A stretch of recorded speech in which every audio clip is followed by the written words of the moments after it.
اشنوائی. آج میں نے دیکھا رات میں اس کو، پھر کل بیان کر رہا تھا نا، میں نے کہا کہاں دیکھا، بہت دیر تو دیکھ رہا ہے اس کو. سب سوئے، 3 بجے رات دیکھا، نشان لگا دیا انہیں.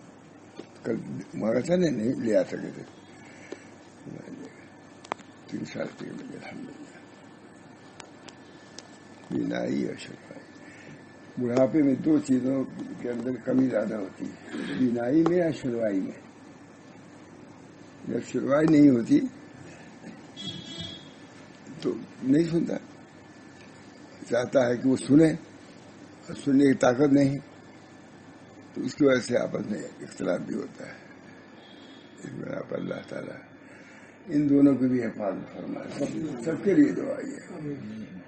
بڑھاپے میں بینائی میں بھی کمی آتی ہے، شنوائی میں بھی کمی آتی ہے. الحمدللہ نہ بینائی میں ہے نہ شنوائی میں. ہاں بالکل. ہاں گھر میں بھی ہماری کہتے تھے، ارے بغیر چشمے کے اخبار پڑھا تھا. اب بھی پڑھ لیتا. اللہ کا شکر ہے، اللہ کا شکر ہے. حضرت نے بھی بہت دعا کیا ہے، بہت دعا کیا. فرمایا کہ عصر بعد ہم سے پانی دم کر کے پی لیا کرو. ہاتھ میں تکلیف اب بھی ہے، 70 سال سے یہ ہے، یہ حمل یہ کوئی ہے اثر ہے، یہاں خون نہیں ہے. 70 سال بہت بڑے ڈاکٹر آئے، کہا بھائی یہی کیا ہے کہ یہاں کچھ اثر نہیں معلوم ہوتا ہے، جبکہ 70 سال سے یہاں خون نہیں ہے. میں نے کہا اللہ تعالیٰ کا شکر ہے. حضرت نے پانی مہینوں پیا ہم نے، حالانکہ ان سے اثر بعد پانی تازہ دعا کرنا آسان نہیں تھا. جگہ لیا آدمی، کبھی کچھ لیکن اسی میں جاتے حضرت دم کر دیے. حال مختلف رہتا تھا. بارہ دعا کیجیے اللہ تعالیٰ سے. حکیم عثمانی جب جانے لگے حج کرنے کے لیے، جن کا کالج بہت بڑے آدمی، حضرت سے پہلی بات انہوں نے کہی کہ حضرت میں نے ایسا علاج اس کا کر دیا ہے کہ ابھی ابھرے گا نہیں. پہلا عہد کریں گے ختم ہو گیا ہے. کئی سال تک علاج کیا. انہوں نے کہا کہ بھائی جو میں آیا الہ آباد، کہا کہ علاج اس کا 2 ہے. ایک تم پر مشقت ہوگی ایک علاج میں، اور ایک مجھ پر مشقت ہوگی. کون قبول کرتے؟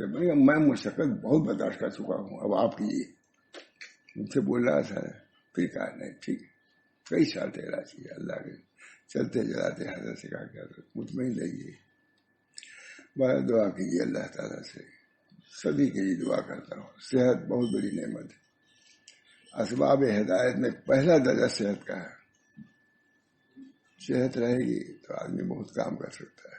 اب تو ڈاکٹر ہیں جانتے ہیں. بہرحال خوف ہو جا کر بیان انہوں نے نشان لگا دیا تھا. تو بسم اللہ الرحمن الرحیم. نحمدہ ونصلی علی رسول کریم وعلی آلہ واصحابہ اجمعین. اما بعد، اعوذ باللہ من الشیطان الرجیم. بسم اللہ الرحمن الرحیم. اولئک الذین یدعون یبتغون الی ربهم الوسیلہ ایہم اقرب ویرجون رحمتہ ویخافون عذابہ ان عذاب ربک کان محذورا.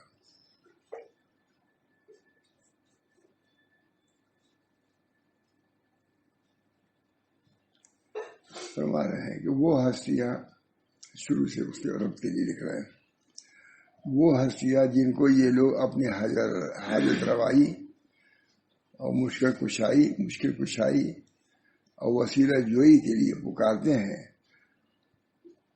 وہ ان کے کیا کام آتے ہیں؟ وہ تو خود اپنے رب کے حضور پہنچنے کے لیے نیکیوں کے ذریعے قرب ڈھونڈتے ہی رہتے ہیں. ان کو یہ رب بنائے ہوئے ہیں، دیوی دیوتاؤں کو اور بزرگوں کو اور یا اللہ کو، وہ تو خود محتاج ہیں. فرما رہے ہیں کہ وہ ہستیاں جن کو یہ لوگ اپنی حاجت روائی اور مشکل کشائی اور وسیلہ جوئی کے لیے پکارتے ہیں، وہ ان کے کیا کام آتے ہیں؟ وہ تو خود اپنے رب کے حضور پہنچنے کے لیے نیکیوں کے ذریعے قرب ڈھونڈنے میں لگے رہتے ہیں کہ ہم نیکی زیادہ زیادہ کریں کہ اللہ تک پہنچے، اور تم ان کا ڈھونڈتے ہو۔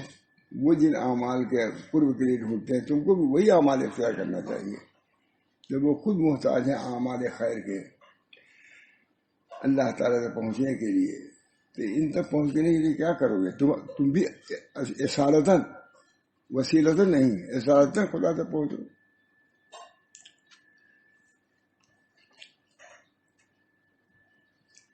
نیکیوں کے لیے قرب ڈھونڈنے میں کہ کون اس کا زیادہ مقرب بنتا ہے، وہ اپنے رب کی رحمت کی امید رکھتے ہیں اور اس کے عذاب سے ڈرتے ہیں۔ یہ اولیاء اللہ خود قرب اللہ کا ڈھونڈتے ہیں اعمال کے ذریعے سے کہ کون اس کا زیادہ قرب مقرب بنتا ہے، اور اپنے رب کی رحمت کی امید رکھتے ہیں اور اس کے عذاب سے ڈرتے رہتے ہیں۔ بلا شبہ آپ کے رب کا عذاب ہی ڈرنے کے لیے ہے۔ قوله تعالیٰ وَيَرْجُونَ رَحْمَتَهُ وَيَخَافُونَ عَذَابَهُ، حضرت سہل ابن عبداللہ نے فرمایا کہ رجا اور خوف یہ اللہ تعالیٰ کی رحمت کا امیدوار رہنا اور اللہ کے عذاب سے ڈرتے رہنا دو مختلف حال ہیں۔ جب یہ دونوں برابر درجے میں رہیں تو انسان صحیح راستے پر رہے گا، امید بھی ہو خوف بھی۔ دونوں بازو ہیں انسان کے، خالی خوف ہو مر جائے گا، نا امیدی ہو جائے گی اس کو، یا تاری ہو جائے گی۔ امید ہو تو جری ہو جائے گا۔ اس وجہ سے دونوں کے درمیان میں رہنا ہے، امید بھی رکھو خوف بھی رکھو۔ الایمان بین الخوف و رجا، ایمان اور خوف رجا، ایمان خوف و رجا کے درمیان میں جب یہ دونوں برابر درجے میں رہے تو انسان صحیح راستے پہ چلتا ہے۔ اگر ان میں سے کوئی ایک مغلوب ہو جائے تو اسی مقدار سے انسان کے احوال میں خرابی آ جاتی ہے۔ اگر خوف ہی خوف ہو، نا امید ہو جائے گا۔ رجا ہی رجا ہے، مرجیہ ایک خود مسئلہ جماعت ہے، مرجیہ فرقہ واحدہ میں سے ایک جماعت ہے نا، مرجیہ جو امید رکھتی ہے سب ٹھیک ہے، جو کچھ کرو اللہ معاف کر دے گا، یہ مرجیہ ہے۔ ان پاکیزہ ہستیوں کی شان عبدیت و بندگی سو اللہ تعالیٰ کے نیک بندوں، اس کے ولیوں، بزرگوں، نبیوں اور اس کے فرشتوں کو، جن کو ایسے مشرک لوگوں نے اللہ کا شریک قرار دے کر پوجا ہے اور اب تک پوجتے پکارتے ہیں، ان کی اپنی شان عبدیت و بندگی اور انابت اور رجوع اللہ کا عالم یہ ہے کہ وہ اپنے رب کی رحمت کی امید رکھتے ہیں۔ جن کو یہ لوگ پوچھتے ہیں، عبادت کرتے ہیں، وہ خود اپنے رب کی رحمت کی امید رکھتے ہیں اور اس کے عذاب سے ڈرتے رہتے ہیں۔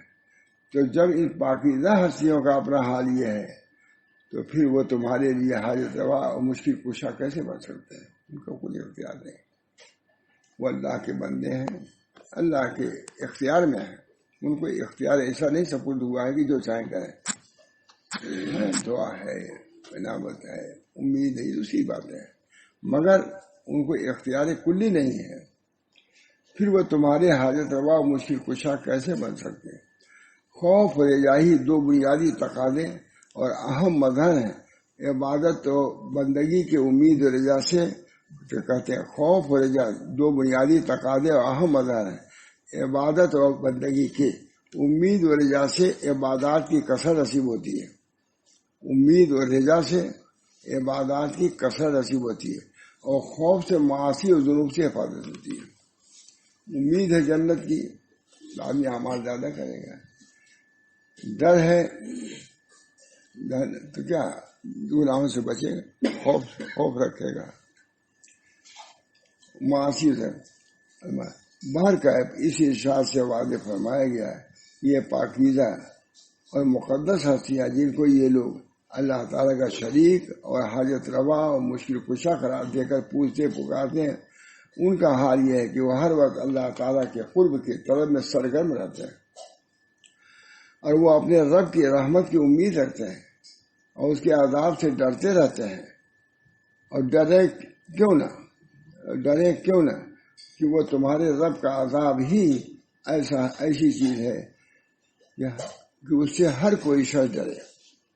اللہ کا عذاب ایسی ہے کہ سبھی کو ڈرنا چاہیے، چاہے ولی ہو چاہے نبی ہو، سبھی کو ڈرنا چاہیے، خواہ وہ کتنے ہی عالی مرتبہ کیوں نہ ہو. اور بندے کا کمال، اس کی شان یہی ہے کہ وہ حدود عبدیت و بندگی کے اندر ہی رہے. الحمدللہ اس کی کامیابی ایسی، بندگی کے جو حدود ہیں، ربوبیت نہ آنے پائے، انانیت نہ آنے پائے، فرعونیت نہ آنے پائے. بندے کے بندگی کے تقاضا ہے کہ بندے ہی بن کے رہے. انس بن مالک سے روایت ہے کہ رسول اللہ صلی اللہ علیہ وسلم ایک نوجوان صحابی کے عیادت کے لیے تشریف لے گئے جو قریب المرگ تھے. آپ نے پوچھا تم اپنے آپ کو کیسا محسوس کر رہے ہو؟ عرض کیا یا رسول اللہ میں اللہ تعالیٰ سے بخشش کی امید رکھتا ہوں. ایک جوان آدمی قریب المرگ تھے، نبی اکرم صلی اللہ علیہ وسلم عیادت کے لیے تشریف لے گئے. معلوم ہو کہ عیادت بھی ایک سنت ہے کہ نہیں؟ کہتے ہیں بات لکھا ہے علامہ شارانی نے کہ بعض ہمارے مشائخ میں سے وہ ہیں جو کہتے ہیں کہ ہماری عادت نہیں ہے کہ ہم عیادت کریں، اور میں تمہاری عادت سنت کے خلاف ہی اصلاح کرو گی. مشائخ سے کہا تمہاری عادت سنت کے خلاف، سنت یہ ہے کہ حضور صلی اللہ علیہ وسلم تک جینے گئے. آپ کہتے ہیں ہماری عادت نہیں. تمہاری عادت کون پوچھتا ہے؟ تمہاری عادت وہی معتبر ہے جو حضور کے سنت کے مطابق ہے، کچھ ہندا کو ہے. اللہ تعالی ہم سب لوگوں کو نبی اکرم صلی اللہ علیہ وسلم کی سنت، ان سنتوں پر بھی عمل کی توفیق بنائے. میں تو جانے لگا معمولی نعمان امامت کرتے، بہت گلی در گلی ہے وہ جگہ ہے، بہت میں جانے لگا. میں نے کہا کہاں جا رہے ہیں؟ ماموں میں ہوتا ہے. میں نے کہا عیادت کے لیے جا رہا ہوں فلاں جگہ. کہا میں بھی چلوں، جبکہ اس وقت وہ 90 سال کے ہو گئے تھے اور میں تو کم عمر تھا. رکشا اس وقت کی موٹر اٹھ رہی تھی رکشا پر، مطلب اتنی گلی اتنی نالیاں گئے. فرمایا کہ میں بھی چلوں گا. بہت شوق تھا. کوئی عالم آتا تھا تو میں خود جاتے تھے ملنے کے لیے. عالم فلاں مجھے بولے فلاں جانا ہے، میں خود جاتے تھا. یہ بزرگوں کی سیرت یہی ہے، سنت کے مطابق یہ سیرت ہے، صحیح سیرت یہی ہے. کہتے ہیں جو قریب المرگ تھے آپ نے پوچھا تم اپنے آپ کو کیسا محسوس کر رہے ہو؟ عرض کیا یا رسول اللہ میں اللہ سے بخشش کی امید رکھتا ہوں اور اپنے گناہوں کی وجہ سے خوف محسوس کر رہا ہوں. نبی صلی اللہ علیہ وسلم رسول اللہ صلی اللہ علیہ وسلم فرمایا کسی مومن کے قلب میں اس جیسے موت جیسے مواقع میں خوف اور رضا کی کیفیت جمع نہیں ہوتی ہے مگر کہ اللہ تعالیٰ عطا کر دیتا ہے. دونوں صفت جمع ہو یہ صحیح معنی میں مومن کا خوف، مومن کا قلب ہے. کہتے ہیں فرمایا کسی مومن کے قلب میں اس جیسے یعنی موت جیسے مواقع میں خوف اور رضا کی کیفیت جمع نہیں ہوتی ہے مگر کہ اللہ تعالیٰ عطا کر دیتا ہے. وہ چیز جن کی وہ امید لگائے ہوئے ہے اور اس چیز سے معمول کر دیتا ہے. جس سے وہ خوف محسوس کر رہا ہے اسے بے خوف کر دیتا ہے. امید بھی ہے اور خوف بھی ہے. جس مومن تو اللہ تعالیٰ امید والی چیز کو اس کو دے دیتے ہیں اور خوف والی چیز کو اس کو ہٹا سکتے ہیں. بالکل نہیں ہے جی شاید حضور نبی کریم صلی اللہ علیہ وسلم سے مروی ہے کہ آپ نے فرمایا اللہ تعالیٰ نے ایک فرشتہ پیدا کیا ہے، اس کا ایک بازو مشرق میں ہے اور دوسرا بازو مغرب میں ہے. اس کا سر عرش کے نیچے ہے، دونوں پاؤں ساتوں زمین تلے ہیں. زمین پر آباد مخلوق کے برابر اس کے پر ہیں. میری امت میں سے کوئی مرد یا عورت جب مجھ پر درود بھیجتا ہے تو اللہ تعالیٰ اسے حکم دیتا ہے کہ وہ عرش کے تلے واقع بحر نور میں غوطہ لگائے. وہ غوطہ زن ہوتا ہے، پھر باہر نکل آ کر اپنے بازو جھاڑتا ہے تو اس کے پروں میں سے قطرے گرتے ہیں اور اللہ تعالیٰ قطروں سے ایک فرشتہ پیدا کرتا ہے جو اس کے لیے قیامت تک دعائے بخشی مانگتا ہے. مکاشفۃ القلوب ایک ہے، پھر پڑھ لیجیے گا. ایک حکیم کا قول ہے کہ بدن کی سلامتی کم کھانے میں ہے اور روح کی سلامتی محتاجوں کی کمی میں، سلامتی گناہوں کی کمی میں۔ ایک حکیم کا قول ہے کہ بدن کی سلامتی کم کھانے میں ہے اور روح کی سلامتی گناہوں کی کمی میں ہے، اور دین کی سلامتی، یہ ہے نا روح، اور دین کی سلامتی حضور صلی اللہ علیہ وسلم پر ضرور بھیجنے میں۔ فرمان خداوندی ہے یا ایھا الذین آمنوا اتقوا اللہ، اے ایمان والو اللہ سے ڈرو، یعنی دل میں اللہ کا خوف پیدا کرو اور اس کی اطاعت کرو۔ وَلْتَنظُرْ نَفْسٌ مَّا قَدَّمَتْ لِغَدٍ، انسان دیکھے کہ آئندہ کے لیے آگے کیا بھیجا ہے، یعنی قیامت کے لیے کیا عمل کیا ہے۔ اس کا مفہوم یہ ہے کہ صدقہ کرو اور نیک کام کرو تاکہ قیامت کے دن اس کا اجر پاؤ۔ اللہ تعالیٰ سے ڈرتے رہو، اللہ تعالیٰ تمہاری ہر نیک و بد بات کو جانتا ہے۔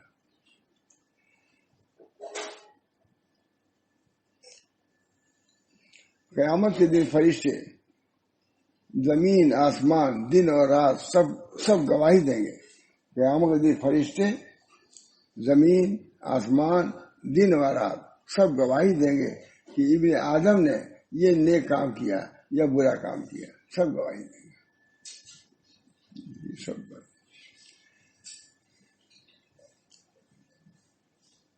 اطاعت کی یا نافرمانی کی، بلکہ انسان کے لیے اس کے اعضاء بھی اس کے خلاف گواہی دیں گے۔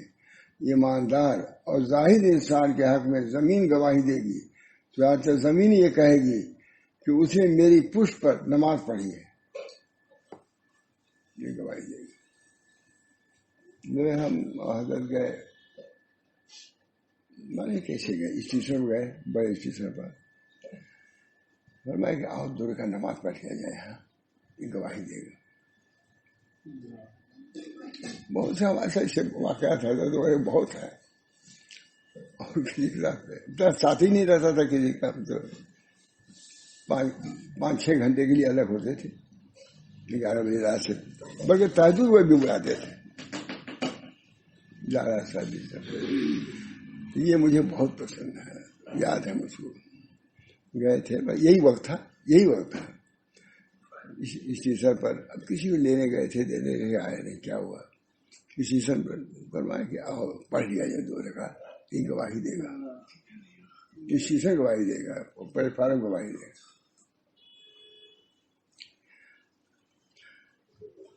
زمین، چنانچہ زمین یہ کہے گی کہ اس نے میرے پشت پر نماز پڑھی ہے، روزہ رکھا، حج کیا، جہاد کیا۔ اب ایماندار اور زاہد آدمی خوش ہوگا، ایماندار تو یہ سنے گا کہ یہ سب ہو رہا ہے۔ کافر اور نافرمان کے خلاف گواہی، کافر اور نافرمان کے خلاف گواہی، یہی زمین اس کے لیے گواہی دے گی اس کے اعمال صالحہ کی، اور وہی زمین کافر اور نافرمان کے خلاف گواہی دے گی۔ چنانچہ زمین یہ کہے گی اسے میری پشت پر شرک کیا، زنا کیا، شراب پی، حرام کھایا، اب اس کے لیے بربادی ہے۔ اگر ارحم الراحمین میں کو محاسبہ شدید کر دیا تو کہیں بچ نہیں سکتا، زمین تو گواہی دے دے گی۔ ایماندار وہ ہے جو سارے اعضاء بدن کے ساتھ اللہ سے ڈرتا ہو، جیسا کہ فقی ابو اللیث نے فرمایا، 7 باتوں میں اللہ کا خوف معلوم ہو جاتا ہے، اس کی زبان جھوٹ، غیبت، چغلی، بہتان، ریاگوئی سے محفوظ ہو۔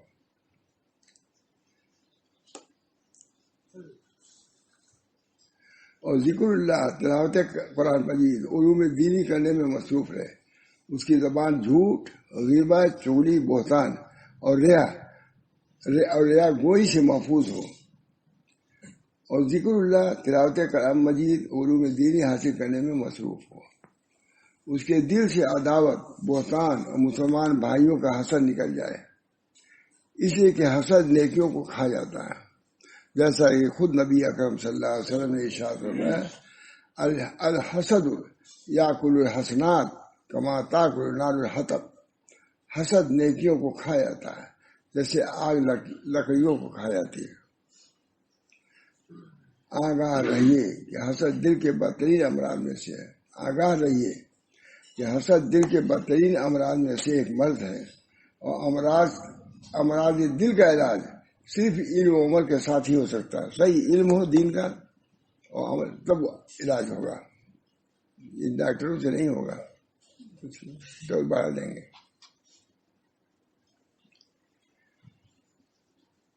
تیسرے، اس کی نگاہ حرام خورد و نوش، حرام لباس وغیرہ سے محفوظ رہے، اور دنیا کی طرف نظر طمع نہ کرے، بلکہ صرف عبرت حاصل کرنے کے لیے اس کی طرف نظر کرے، حرام کی طرف دیکھے بھی نہیں، جیسا کہ حضور نبی اکرم صلی اللہ علیہ وسلم نے فرمایا.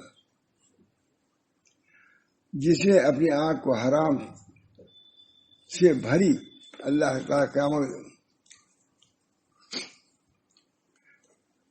جس نے اپنی آنکھ کو حرام سے بھری، اللہ تعالیٰ قیامت دن اس کو آگ سے بھر دے گا. اس کے پیٹ میں حرام غذا نہ جائے. چوتھی چیز، یہ بہت بڑا گناہ ہے. حضور نبی کریم صلی اللہ علیہ وسلم فرمائے، اذا وقعت لقمۃ من الحرام فی بطن ابن آدم لعنہ کل ملک فی الارض والسماء ما دامت تلک فی بطنہ. بہت بنی آدم کے پیٹ میں جو حرام کا لقمہ پڑا تو زمین و آسمان کا فرشتہ اس پر لعنت کرے گا جب تک کہ وہ لقمہ اس کے پیٹ میں رہے گا. بتائیے، اگر اسی حالت میں مر گیا تو اس کا ٹھکانہ جہنم ہوگا. اس کی وجہ سے بہت سے مشائخ دعوتوں میں نہیں جاتے. بہت سے مشائخ عام مشائخ تو کبھی شاید گئے ہی نہیں، کھایا تو میرا خیال ہے ہی نہیں. لڑکی اپنی لڑکیوں کا بھی کھانا نہیں کھایا حضرت نے، مجبوراً برات و رضائی رہے، کبھی نہیں کھایا. بہت اہتمام مولانا، واقعی دیکھا، ساتھ رہا ہوں.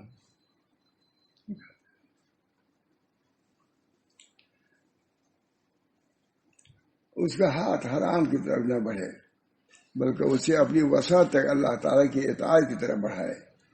حضرت کعب ابن احبار سے مروی ہے، کعبہ احبار سے مروی ہے، اللہ تعالیٰ نے سبز موتی زبردست کا محل پیدا فرمایا. اس میں 70,000 گھر ہیں، ہر گھر میں 70,000 کمرے ہیں.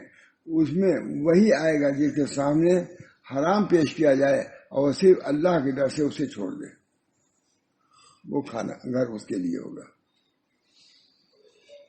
چھٹے، اس کا قدم اللہ تعالیٰ کی نافرمانی میں نہ چلے، بلکہ صرف اس کی اطاعت اور رضا ہی میں رہے، علماء اور صلحاء کی طرح حرکت کرے. انسان کو چاہیے کہ خالص اللہ تعالیٰ کی عبادت کرے، ریاکاری اور نفاق سے بچتا رہے. اگر ایسا کر لیا ہے تو یہ ان لوگوں میں سے ہو گیا جن کے بارے میں اللہ تعالیٰ کی ارشاد ہے، والآخرۃ عند ربک للمتقین. آخرت اس کے رب متقیوں، تیرے رب کے نزدیک آخرت ڈر والوں کے لیے ہے. اور دوسری آیت میں ارشاد فرمایا، ان المتقین فی مقام امین. بے شک پرہیزگار معمول مقام میں ہوں گے. امین ہے، فی مقام امین. وہ اللہ تعالیٰ یہ فرما رہے ہیں، یہی لوگ قیامت کے دن آگ سے نجات پائیں گے. اور ایماندار آدمی کو چاہیے وہ خوف و امید کے درمیان رہے، وہی اللہ تعالیٰ کی رحمت کا امیدوار